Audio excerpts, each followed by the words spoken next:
In this video, we are going to review how to use the C1V1 equals C2V2 equation. So let's say you are doing an experiment where you want to test different percentages of ethanol on the heart rate of Daphnia. And you have an ethanol stock that's 10% ethanol.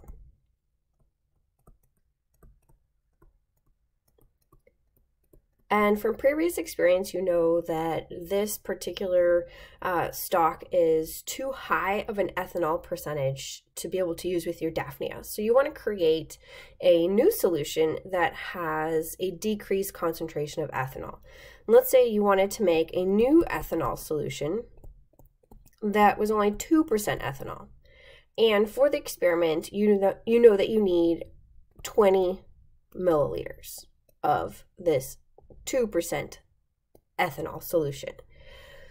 You can take your 10% ethanol stock and use some of that to make your 2% ethanol solution. How do you go about doing this? Well, here's where your equation C1 times V1 equals C2 times V2 comes in really handy. What this essentially is saying is if you were to multiply your stock concentration times the volume of your stock,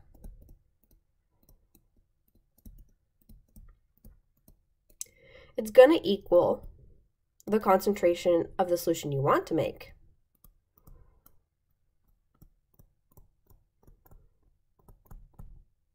Multiplied by how much of that new solution you want to make.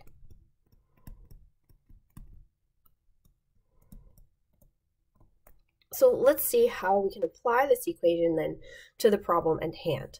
So what pieces of the puzzle do we already know? Well, we know that we want to make 20 milliliters of our new solution, right? So that is going to end up being our V2, right? The volume of our new solution. We also know the concentration of the new solution that we want to make. That's going to be the 2% here. So this is our C2. The last piece of the puzzle that we do know is the concentration of our stock right here, 10%. And that's our C1. So the only thing we don't yet know is this one. How much of our stock do we need to be able to make 20 milliliters of our 2% ethanol solution? So let's go ahead and plug in the values we already know. So we know our C1. C1 is 10%. We're going to multiply that by V1, which we don't know yet, but we're going to solve for. And the product of that has to equal C2, which is the concentration of our new solution, 2%, multiplied by V2, which is the volume that we want to make of our new solution. Again, we're going to solve for V1 here. So we're going to bring the 10% over to the right-hand side.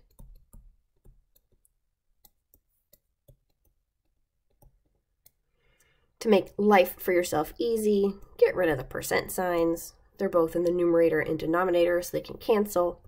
And then simply do your math. 2 times 20 will give you 40 milliliters in the numerator, divided by 10 for a final volume of 4 milliliters to equal our V1, or the volume of stock that's needed to make our final solution.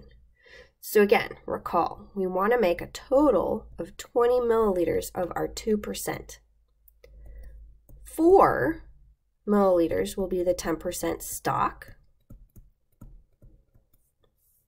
which means that the remaining 16 milliliters will be water, right? We're going to dilute that high 10% stock to make a 2% new ethanol solution by mixing 4 milliliters of the 10% stock plus 16 milliliters of water.